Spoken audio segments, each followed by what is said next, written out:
नमस्कार मित्रांनो, ठरलं तर मग या मालिकेच्या आजच्या भागात आज आपण बघणार आहोत. कुसुमताई सायलीला म्हणत असते की मधुभाऊंना तू लग्नाबद्दल सांगितलं ते बरं केलंस. सायली म्हणते की सांगावं तर लागणारच होतं ना, मी सगळ्यांशी खोटं बोलत होते, परंतु मधुभाऊंच्या नजरेला नजर देऊन खोटं बोलण्याची हिंमत होत नव्हती. कुसुमताई म्हणते की पण आता ते किती खुश असतील ग. त्यांना जर इथं येता आलं असतं ना तर तुझं हे श्रीमंती बघून त्यांना खूप आनंद झाला असता. सायली म्हणते की श्रीमंती म्हणून नाही ग, पण इथील माणसं माझ्यावर किती प्रेम करतात हे बघून नक्कीच त्यांना भरून आलं असतं. कुसुमताई म्हणते पण तू या संसारात किती दुःखी आहे हे त्यांना कळलं नसतं. तर सायली म्हणते की अगं ताई, मी दुःखी नाही आहे. आई आणि विमलताई मला अगदी फुलासारखं जपतात. कुसुमताई म्हणते की आणि तो चिडका बिब्बा काय, त्याच्या कपाळावरच्या आठ्या कधी कमी होणार आहेत. सायली हसते आणि म्हणते की कुसुमताई, मी तुला कितीही वेळा सांगितलं ना तरी तुला काय पटणार नाही. सायली म्हणते की कुसुमताई, मी तुला पटकन चहा घेऊन आले. जेव्हा सायली चहा आणण्यासाठी जाते तेव्हा कुसुमताई सायलीच्या रूममध्ये इकडे तिकडे बघत असते. कुसुमताई जेव्हा अर्जुनचा तो फोटो बघते त्यावर ती म्हणते की याला कपडे आहेत की नाही, शी. तेवढ्यातच तिला सायलीची डायरी पडलेली दिसते. कुसुमताई म्हणते की कविता वगैरे करायला लागली की काय सायली. कुसुमताई ती डायरी हातात घेते आणि वाचायला लागते. सायलीने त्या डायरीमध्ये खूप छान लिहिलेलं असतं. अर्जुनचं फक्त तिने कौतुकच केलेलं असतं. ते सर्व बघून कुसुमताई म्हणते, सायलीने तर खूपच कौतुक केलं आहे अर्जुनचं. प्रेमात तर नाही पडली आहे ना त्याच्या. नाही नाही देवी आई, प्लीज असं होऊ देऊ नकोस.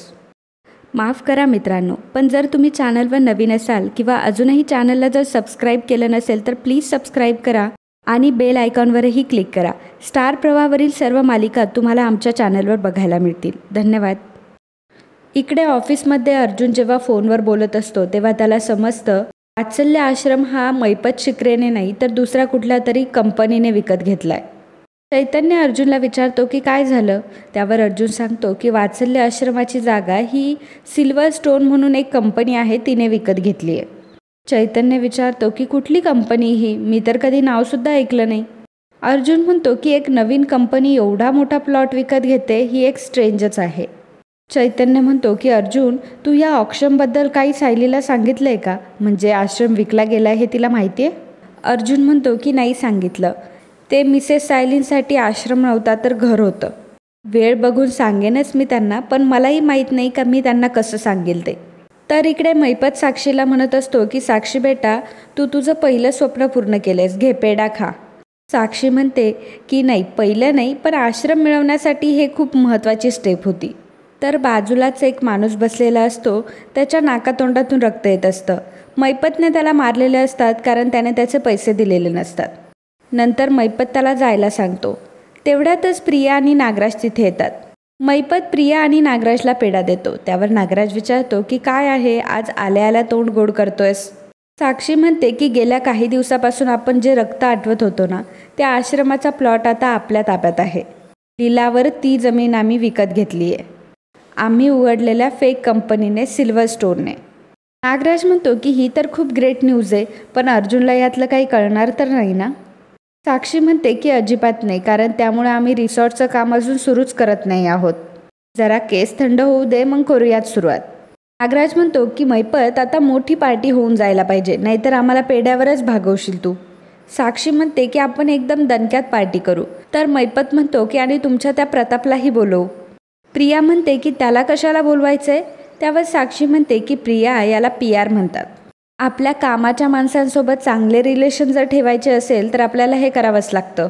मैपत म्हणतो की एकदम बरोबर, मी काय म्हटलं होतं, त्या प्रतापला असं खाऊ पिऊ घालायचं, ताजा मस्त बकरा करायचा आणि मग त्याला कापायचा, आणि त्याच्यावर एका साईडने नजरसुद्धा ठेवायची. एका साईडने वात्सल्य आश्रमावर नजर ठेवायची आणि दुसऱ्या साईडने विलास हा अन्नपूर्णा ट्रस्टचाच एक कामगार होता यावरही लक्ष ठेवायचं. त्यावर नागराज म्हणतो की अरे मैपत, किती नजर आहेत तुला, म्हणजे आमच्यासारख्या सामान्य माणसाला तर एकच नजर असते. साक्षी म्हणते की म्हणून तर माझे अण्णा ग्रेट आहेत. प्रिया म्हणते की आता या सगळ्यातलं माझ्यावर शेकवू नये म्हणून एक नजर अर्जुनवर ठेवा म्हणजे झालं. मैपत म्हणतो की ते तर होणारच आहे, त्याला असं काही जखडून ठेवणार आहे की तो हल्लाच नाही पाहिजे. तर इकडे अर्जुन आणि चैतन्य जेव्हा काम करत असतात तेवढ्यात गोरेबाई तिथे येतात. गोरेबाई म्हणतात की वात्सल्य आश्रम मर्डर केसबद्दल तुम्ही मला माहिती काढायला सांगितली होती, ती मी काढली आहे सर. यामध्ये त्यांनी जिथे कामासाठी अप्लाय केलं होतं त्याचा CV आहे आणि तो त्यांनी स्वतः दिला होता म्हटल्यावर हे ऑथेंटिक आहे सर. यामध्ये त्यांनी वर्क एक्सपिरियन्स शेअर केला आहे आणि त्यांनी असं सुद्धा लिहिलं आहे की ते अन्नपूर्णा ट्रस्टमध्ये काम करायचे. हे ऐकल्यावर मात्र अर्जुन आणि चैतन्य दोघांनाही मोठा धक्का बसतो. चैतन्य म्हणतो की व्हॉट? गोरेबाई, तुमचा नक्की सोर्स कोण आहे? म्हणजे तो रिलायबल आहे का? गोरेबाई मनात विचार करत असते की आता सरांनी जास्त प्रश्न नको विचारायला.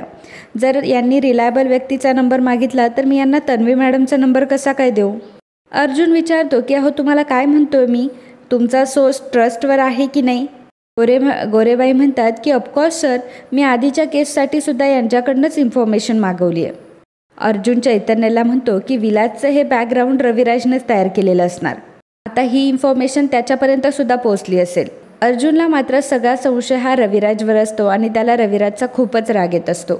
तर इकडे कुसुमताई मात्र सायलीची डायरी वाचून खूपच अस्वस्थ झालेली असते. सायली कुसुमला चहा देते तर सायली म्हणत असते की अगं कुसुमताई बस ना. त्यावर कुसुम म्हणते की नाही नको. कुसुमताई म्हणते की मगाशी तर तू माझ्या प्रश्नाचं उत्तर दिलं नाही, पण आता तरी देणारस का? सायली म्हणते की कुठला प्रश्न? कुसुमताई म्हणते की अर्जुन तुला कसा वागवतो. सायली म्हणते की अगं ताई, मी तुला किती वेळा सांगितलं की तुला जेवढे वाटत आहेत तेवढे ते चिडके नाही आहेत. मला खूप सांभाळून घेतात ते. कोणी जरी मला एक शब्द जरी बोललं तरी ते त्याला बोलतात आणि मनाने सुद्धा खूप चांगले आहेत ते. कुसुमताई म्हणते की तू एवढी चांगली आहेस ना म्हणून तुला अर्जुनचे दोष दिसत नाही. सायली म्हणते की अगं पण मी असं कुठे म्हणाले की त्यांच्यामध्ये दोष नाही आहेत. त्यांच्यामध्ये भरपूर दोष आहेत, कारण ते माणूसच आहेत ना शेवटी. हां, पण त्यांच्या गुणांचं पारडं त्यांच्या दोषांपेक्षा नक्कीच जड आहे. हां. कुसुमताई म्हणते की जास्तच कौतुक करायला लागलेस गं त्याचं. तुला जे हे गैरसमज झालेत ना त्याच्याबद्दल ते पहिल्यांदा दूर कर.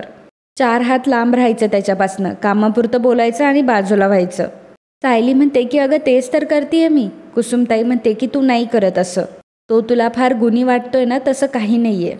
एक गोष्ट लक्षात ठेव, वाजवीपेक्षा जास्त मैत्री तुमच्या दोघांमध्ये होता कामा नये. त्याने तुझ्या परिस्थितीचा गैरफायदा घेतलाय हे कधी विसरू नकोस तू. सायली म्हणते की तेव्हा गरज दोघांचीही होती. अगं आमच्यामध्ये पुढे काहीच होणार नाही आहे तसं. आणि हे बघ, 1 वर्ष संपायला अजून 10 महिने बाकी आहेत. मग आपण पुन्हा पूर्वीसारख्या आश्रमात राहायला लागू. मग आमची ही जी काही थोडीशी मैत्री झाली आहे ना ती पण संपेल. कारण आमच्या भेटीगाठी होणारच नाही. तू नको गं काही पण मनात आणूस. आणि काय गं, तुला असं अचानक का वाटलं गं मी त्यांच्या जास्त जवळ जातीये? कुसुमताई काहीही बोलत नाही. तर इकडे प्रियाला गोरेबाईंचा मेसेज आलेला असतो आणि ती नागराजला इशारा करून सांगते. तेवढ्यातच रविराज खाली येतो. तर रविराज हा इन्स्पेक्टर देशमुख यांच्याशी बोलत असतो. फोन ठेवल्यावर प्रिया म्हणते की बाबा, इन्स्पेक्टर देशमुख तेच आहे ना ज्यांना तुम्ही विलास काकांच्याबद्दल माहिती काढायला सांगितली होती? काय म्हणत होते मग ते? नागराज म्हणतो की दादा काय झालंय, काही प्रॉब्लेम झालाय का? अपसेट दिसतोयस खूप. रविराज म्हणतो की प्रॉब्लेम आहे पण आणि नाही पण. इन्स्पेक्टर देशमुखने विलासची भरपूर माहिती काढली आहे. त्यातली सगळ्यात महत्त्वाची म्हणजे तो अन्नपूर्णा ट्रस्टमध्ये काम करत होता. नागराज म्हणतो की काय, म्हणजे तो क्रिमिनल पूर्णाईचा एम्प्लॉई होता? प्रिया म्हणते की बाबा, पूर्णा आजीचा मान किती मोठा आहे, म्हणजे तिला शहरात सुद्धा किती मान आहे. ती अशा माणसाला कसं काही नोकरीवर ठेवेल?